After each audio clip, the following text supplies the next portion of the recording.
Power doesn't come from a gun or a badge. Power comes from a lie.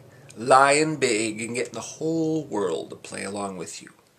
Once you got everyone agreeing with what they know in their hearts ain't true, then you got them by the Reese's Pieces.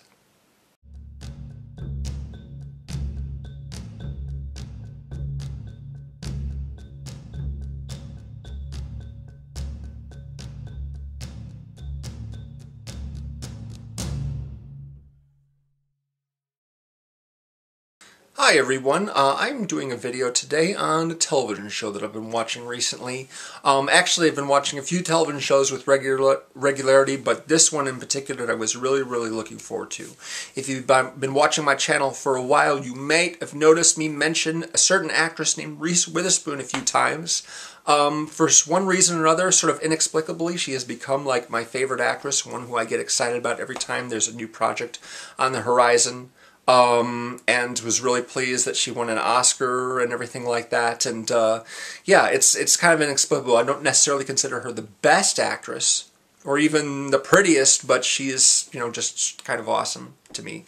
Who knows why? Anyway, the thing is that I don't get a lot of Reese. You know, she makes maybe 1 or 2 movies a year at the most. Unlike, I guess, the late 90s in which she was making like 3 a year once she finished with school.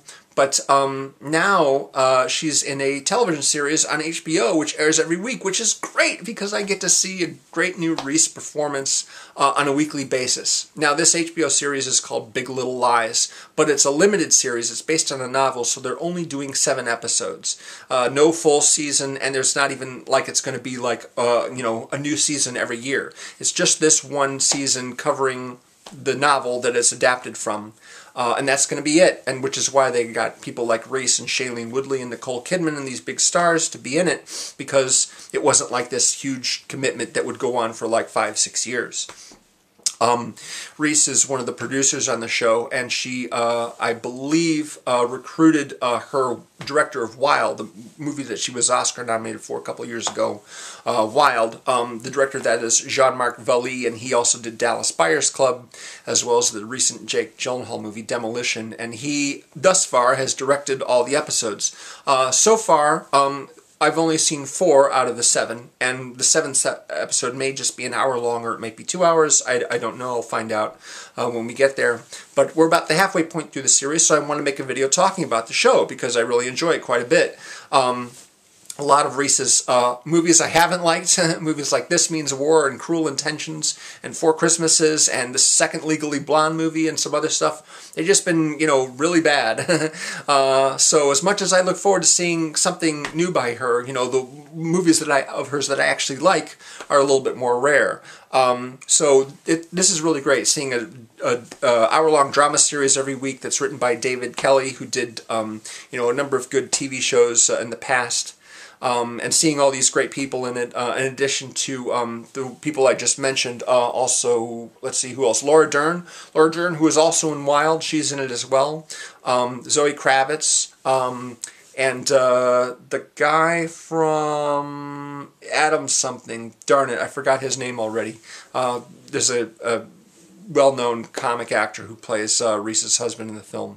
I'm sorry, in the show. I have to sort of adjust what I usually say in videos like these because normally I talk about movies. So the show basically takes place in this coastal California town. That's escaping me as well. I don't know why. They mention it in every... Monterey, right. Adam Scott, maybe? Adam Scott? I can't remember the name of the actor who played Reese's husband. I think it's Adam Scott. Anyway, so basically the show revolves around a few different mothers who all have kids in the 1st grade. The show actually begins with their first day dropping their kids off and meeting the teacher and letting their kids loose on their first day of school in the 1st grade. So they're all really young kids, but they're all the same age, and so these women are all sort of connected to each other. The characters are all connected to each other because of their kids all being in the same class. And something bad happens on the first day. but we don't know what it is exactly. We just hear about it. The teacher at the end of the orientation day gathers everyone and says, okay, this little girl right here has these marks on her neck. She was choked by one of the other students, and we don't allow that, so we'd like to know who did it, which kid did it, and have him or her apologize. And no one admits anything, and so the little girl, at the urging of the teacher, is prompted to identify, to point out which kid, assaulted her. And some of the parents think this is a really bad idea, but the kid does it anyway. The little girl points to a young boy named Ziggy, who is Shailene Woodley's son. Shailene Woodley is a single mom who has only recently moved to Monterey. She's new there. She doesn't know anyone. And her son is accused of choking this little girl on his first day, which is very, very bad news. So the little girl's mom is Laura Dern, and Laura Dern says, how about an apology? And Shailene Woodley goes to her son and is like, did you do this? And he's like, no, Mom, I don't know what she's talking about. I didn't, touch her. So she's like, okay, I believe my son. And so she won't apologize, and the kid won't apologize. And that's when Reese jumps in. Reese is the queen bee kind of this group. She's the real organizer. She, has her group of friends and everything like that. Her best friend's the Nicole Kidman character, who is a former lawyer, and she's the mother of twins. So this basically starts up the conflict between two sets of parents, one of which is led by Laura Dern, and her friend, sort of at her side, is Kelen Coleman. Kelen Coleman, by the way, is also been on at least one HBO show that I know of, The Newsroom. She was in the first 2 seasons of The Newsroom. So she's on one side, and Reese, championing Shailene Woodley and her son's innocence on the other side, and so there's a lot of animosity here. Also, what we have in the show are these sort of flash forwards, depending on your point of view, whether they're the whole show, the majority of the show is a flashback, or these few instances are flash forwards in which someone is killed at a school event. The cops are describing how the body has all these contusions, and there was this big fight, this assault, but they aren't revealing who the victim is. And I'm not talking about the cops. I'm talking about the show itself. The show is keeping the identity of the victim a secret for some frustrating reason that I don't really understand. And I'm thinking that we're not going to find out exactly who that person is until, like, the end, practically the end of the show. Because we're already halfway through. 4 episodes have aired, and yet what we see is basically of the investigation of the cops, basically talking about the wounds on the victim and interviewing other characters, minor characters about the women that make up the core group of characters on this show, but yet no one has mentioned anything about who the victim is, and so that's sort of like, I don't know, I just feel like that whole aspect of the show is like totally unnecessary, because there's plenty of drama going on in the bulk of the scenes of the movie without having this murder mystery that's so mysterious that we don't even know who the victim is. Presumably, the victim is one of the 5 main women. It's either, Laura Dern or Reese or Shailene Woodley or Nicole Kidman or Zoe Kravitz. Although Zoe Kravitz's character is not as prominent as the other 4 women. In fact, the last episode that aired, the 4th episode, was probably the most that she's spoken in any one episode. She has 2 scenes with, other characters, other major characters, but we don't really see that much of her. So maybe there'll be more development of her character further on in the later episodes.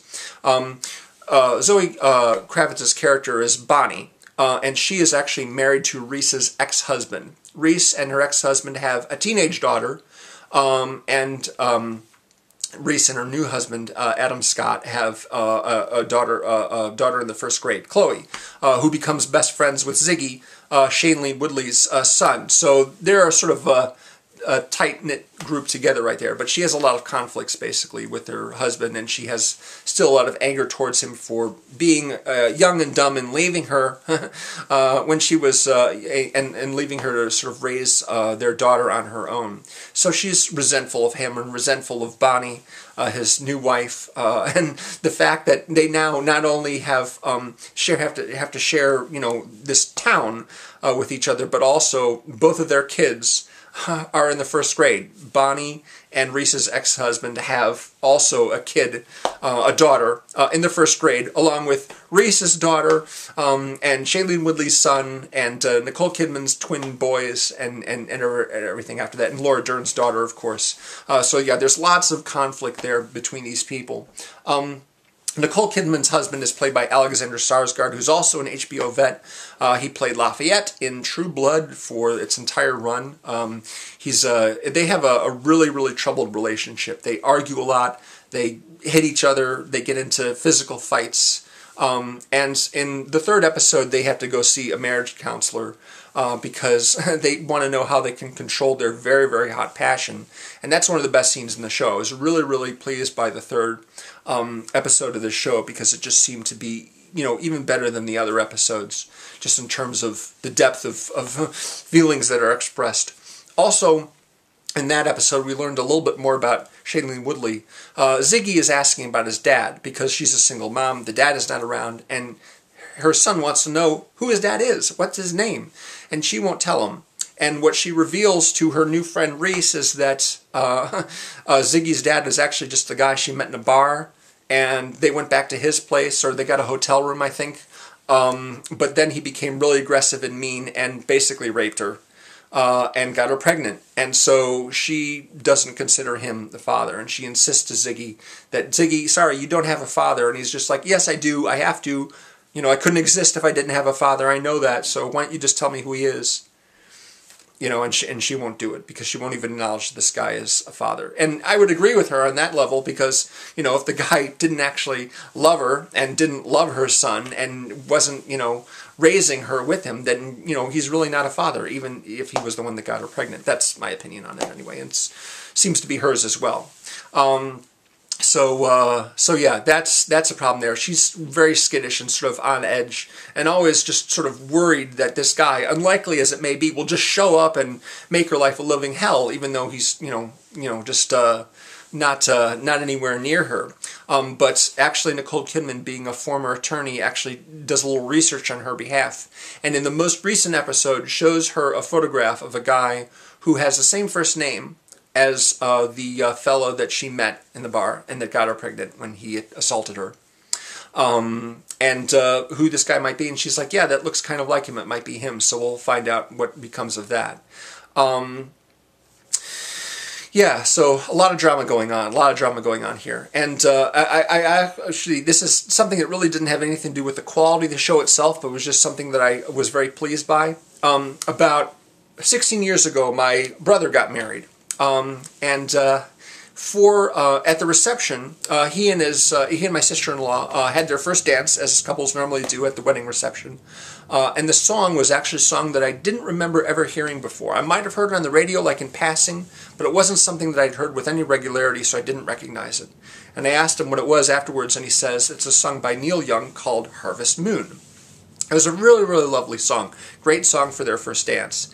And I kept that sort of that song in mind ever since then, but I haven't really sought it out. Never went to buy the CD or look for it online or anything like that. I just thought, what if I just wait and just let the song come back to me at some point? What if I just sort of, not seek it out, but one day I just might hear it again. I just might hear it again sort of by chance. Because like I said, never heard it before at that point, and I hadn't heard it since until the third episode of this series. At the end of the show, the third episode of this series, the particularly good episode I was talking about earlier, there's a couple, and the guy puts on, some music, and it turns out to be this exact same song, and they have a nice little dance. I'm just like, that's great. It's great. It just sort of happens to coincide with this series that I've been really looking forward to. In fact, I subscribed to HBO, in particular, to watch this series, which I hadn't been doing that earlier. I'd been watching HBO series on disc once the disc came out. I'm all caught up with Game of Thrones, and everything like that, so I'm looking forward to the new season when it starts in the summer. And I'm looking forward to getting caught up with Westworld because that was last fall, and so I'll be able to on-demand all those episodes. But I really wanted to see this series, Big Little Lies, as soon as it aired, because I just couldn't wait to see a weekly series with Reese in it. She's done television before. She was on The Muppets, for its season. She had a guest appearance, and she also had a couple of episodes on Friends, playing Jennifer Aniston's sister. But television isn't she's done a lot of, and now she's on this weekly series, though short-lived though it may be. It's really good, and I'm enjoying it quite a bit, and I'm hoping that they'll get around to telling us who the murder victim is before the actual end of the show. Yeah, that would be nice. That's like my one frustrating part of the show right here. Other than that, I think it's really good, and I'm really enjoying it. So yeah, I want to talk about it a little. What else have I... Oh yeah, one other thing. Another series that I'm watching is Legion. Legion is a new series that is X-Men related. The main character is a guy with some pretty extraordinary superpowers. I can't remember the name of the actor, but he was the main character in The Guest, the movie The Guest, which is sort of an action thriller.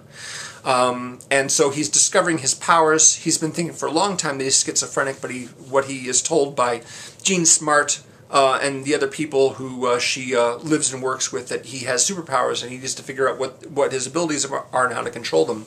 Really cool show, very psychedelic and surreal, just incredibly stylized, and really enjoying the show a heck of a lot. And I just learned a couple weeks ago that the showrunner, Noah Hawley, who has directed a few episodes, but is basically the guy creatively in charge of the show, has been named as the director of Reese's next movie. It's called Pale Blue Dot, and it's about an astronaut who is suffering from post-traumatic stress disorder after she's had a dangerous mission or something like that, and is adjusting to life back, normal life back on Earth again, and just being a regular person. And the fact that this guy is going to be in charge of this film, he's going to be directing this movie, is very exciting. That's a really, really exciting development that I've heard. So that's something else that I'm going to have to wait a long time to see, because they've only just announced it. They haven't even started shooting yet. Yeah, so just want to talk a little bit about that, and just because I felt like talking about it, really.